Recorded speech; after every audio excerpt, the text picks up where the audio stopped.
అందరికీ వందాలండి. శోలం. ఇవాళ దావీదు భక్తుడు రాసిన 29వ కీర్తన. దయపుత్రులారా, యెహోవాకు ఆరోపించుడి, ప్రభావ మహత్యములను యెహోవాకు ఆరోపించుడి. యెహోవా నామమునకు చెందవలసిన ప్రభావమును ఆయనకు ఆరోపించుడి. ప్రతిష్ఠితములకు ఆభరణములను ధరించుకొని ఆయన ఎదుట సాగిలపడుడి. యెహోవా స్వరము జలముల మీద వినబడుచున్నది. మహిమగల దేవుడు ఉరుము వలె గర్జించుచున్నాడు. మహాజలముల మీద యెహోవా సంచరించుచున్నాడు. యెహోవా స్వరము బలమైనది. యెహోవా స్వరము ప్రభావము గలది. యెహోవా స్వరము దేవదారు వృక్షములను విరచును. యెహోవా లెబానోను దేవదారు వృక్షములను ముక్కలుగా విరచును. దూడవలే అవి గంతులు వేయునట్లు ఆయన చేయును. లెబానోనును షిరియోనును గురుపోతు పిల్లవలె గంతులు వేయినట్లు ఆయన చేయును. యెహోవా స్వరము అగ్నిజ్వాలలను చేయుచున్నది. యెహోవా స్వరము అరణ్యములో కదలించును. యెహోవా కాదేషు అరణ్యమును కదిలించును.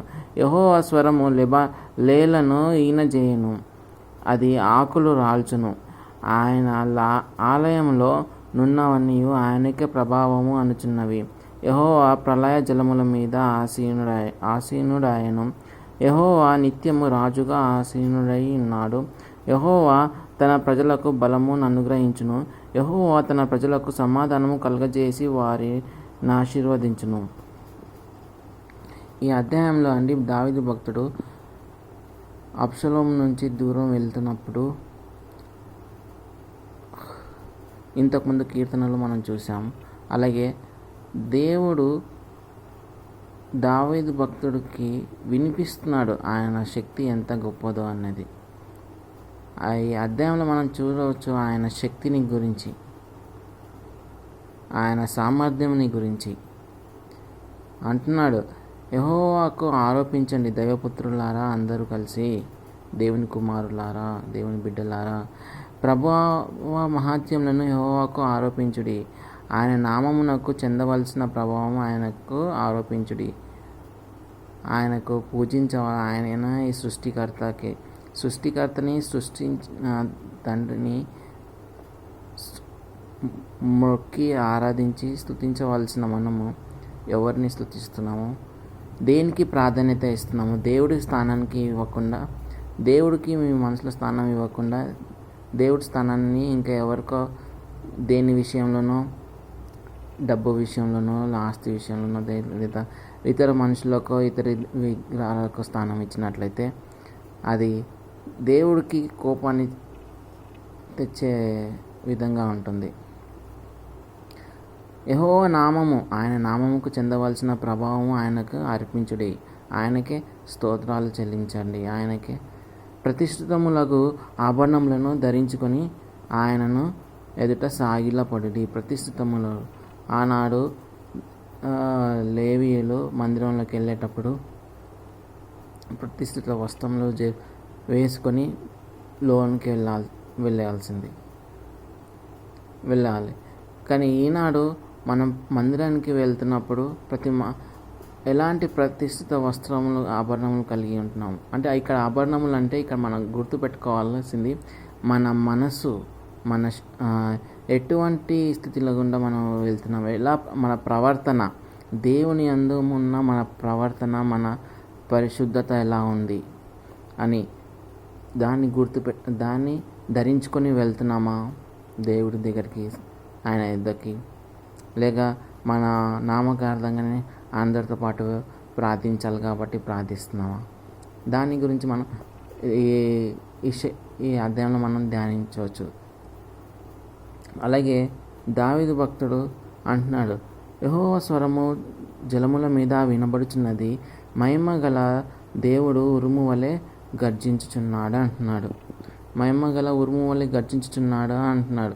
యెహోవా స్వరము జలముల మీద వినబడుచున్నది అంటుంది. ఇక్కడ మనం చూసినట్లయితే నోవాహు కాలంలో పడవ ఓడ చేసినప్పుడు, భారీ వర్షం కురిపించినప్పుడు దాని నుండి మనుషులను హతమార్చరు ఎవరైతే దేవుడి మాట వినలేదో. అలాగే తర్వాత దేవుడు అనుకున్నాడు, మరోసారి నేను ఇలా చేయకూడదు, వర్షం ఇంకా ఎప్పుడు అంత పంపించనని చెప్పి దానికి గుర్తుగా ఇంద్రధనస్సును ఆకాశంలో సృష్టించాడు. ఆయన శక్తి మహాత్యం గలది. అలాగే యెహోవా స్వరాన్ని, ఆయన స్వరం బలమైనది. యెహోవా స్వరము బలమైనది 4వ వచనంలో చూసినట్లయితే మనం. అలాగే ఆయన స్వరము ప్రభావము గలది. ఆయన స్వరము బలమైనది, ఆయన స్వరము ప్రభావము గలది. ఆయన స్వరము వృక్షములను విరుచును, వృక్షాన్ని విరుస్తారంట. యెహోవా స్వరము అగ్నిని ప్రజ్వలింపజేయును, అగ్నిని ప్రజ్వలింపజేస్తుంది ఆయన స్వరము. యెహోవా స్వరము అరణ్యమును కదిలిస్తుంది. యెహోవా స్వరము లేలను ఈనజేయును. యెహోవా స్వరము ఆకులను రాల్చును. ఆయన శక్తి, ఆయన స్వరము వినంగానే అంతటి శక్తి మహాత్ముడు దేవుడు. దీంట్లో మనం చూసినట్లయితే 11 మంది శిష్యులు యేసును తమకు నిర్ణయించిన గలిలయలో కొండకు వెళ్ళిరి. వారు ఆయన చూచి ఆయనకు మ్రొక్కిరి గాని కొందరు సందేహించిరి. అయితే యేసు వారి యొద్దకు వచ్చి పరలోకమందును భూమి మీదను ఆయనకు సర్వాధికారం ఇయ్యబడి ఉన్నది. శిష్యులు ఆయనను మొక్కారంట. మొక్కినప్పుడు కొంతమంది అక్కడ ఉన్నవారు సందేహించారు, నిజంగా ఈయన దేవుడేనా అని, యేసయ్యనా అని. కానీ దేవుడికి యేసయ్య నీకోసం నాకోసం చనిపోయి తిరిగి లేచి భూమి మీదను పరలోకమందును సర్వాధికారము ఇయ్యబడినవి. అది యేసయ్యని మనం మొక్కాలి, ఎందుకంటే సర్వాధికారం ఆయనకి ఇవ్వబడినవి. ఆయనే దేవుడు కాబట్టి. అలాగే తిమోతి పత్రిక 2వ పత్రిక 1:7 చూసినట్లయితే దేవుడు మనకు శక్తియు ప్రేమయు ఇంద్రియ నిగ్రహము గల ఆత్మనే ఇచ్చాను కానీ పిరికితనం గల ఆత్మని ఇయ్యలేదు అంటున్నాడు. ఈ యేసయ్యని మేము మొక్కుతున్నామని చెప్పడానికి కూడా దేవుడు శక్తిని, ప్రేమను, అలాగే ఇంద్రియ నిగ్రహము గల ఆత్మనే ఇచ్చాడు. మన పిరికితనం ఆత్మ మనకి యేసయ్య దేవుడని ఒప్పుకోవడానికి మనకు ధైర్యం కావాలండి. ధైర్యంతో పాటు ఆయన ప్రేమ కూడా కావాలి. మనం ఆయన ఇంద్రియ నిగ్రహం గల శక్తి కూడా ఆయన ఆత్మని మనకు అవసరం. ఆయన ఆత్మచేనే మనం నడిపించబడతాం. సమస్త మహిమ, ఘనత, ప్రభావం ఎన్నిటికి ఆయనకే కలుగును గాక, యేసయ్యకి. ఆమేన్. అలాగే మనం ఇక్కడ చూసినట్లయితే 1885లో 18 సంవత్సరాల వయసు గల ఒక యవనస్తుడు బోస్టన్లో ఉన్న ఓ చర్చికి వెళ్ళాడు. బోస్టన్లో ఉన్న ఓ చర్చికి వెళ్ళాడు. అతనికి సువార్త గురించి సరిగా తెలియదు. బైబిల్ గ్రంథమందు పరిజ్ఞానం అసలే లేదు.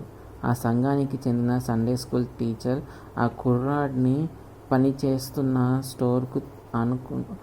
స్టోర్కు అనుకోకుండా వచ్చినప్పుడు ఆ కుర్రాడు అక్కడ పనిచేస్తూ ఆ సండే స్కూల్ టీచర్కు కనిపించాడు. అప్పుడు ఆ టీచర్ ఆ కుర్రాడిని సమీపించి యేసు ప్రేమ గురించి వివరించి ఆయనను సొంత రక్షకునిగా అంగీకరించమని బ్రతిమిలాడెను. ఆ మాటలు విన్న ఆ కుర్రాడు యేసయ్యను సొంత రక్షకునిగా అంగీకరించాడు. కానీ ఒకరోజు ఆ సంఘ పెద్ద ఆ కుర్రాడిని చూచి, అయ్యా, దేవుడు మనల్ని అంతగా ప్రేమించడానికి, మన కోసం ప్రాణం పెట్టడానికి మనలో ఉన్న యోగ్యత ఏమిటి అని ప్రశ్నించినట్ట. అందుకు ఆ కుర్రవాడు అమాయకంగా, ఏమోనండి, నాకు తెలియదు అని సమాధానం ఇచ్చినట్ట. ఆ కుర్రాన్ని 1 సంవత్సరం పాటు బైబిల్ యొక్క మూల పాఠాలు నేర్చుకోనులాగున అనుమతినిచ్చారు. కానీ ఆ కుర్రాడికి సరిగ్గా చదువు కూడా రానందున అతనికి బైబిల్ గురించి నేర్పుట బహు కష్టతరమైంది. 1 సంవత్సరం ముగిసిన తర్వాత కూడా అతను 3 ఏళ్ళు ఇంగ్లీష్ భాషలోని బైబిల్ గురించి జ్ఞానంలో కానీ పెద్దగా మార్పు రాలేదు. కానీ అతను ఎంతో నమ్మకస్తుడుగా, దీనుడుగాను జీవిస్తున్నాడు. అతని చూచిన వారు ఇతను ఎందుకు పనికిరాడు, ఇటువంటి వాడిని దేవుడు వాడుకోవడం అసాధ్యం అని ఆ కుర్రాడిని జీవితం పై ముద్ర వేశారు. కానీ దేవుడు ఆ కుర్రాడిపై వేరే ముద్ర వేశాడు.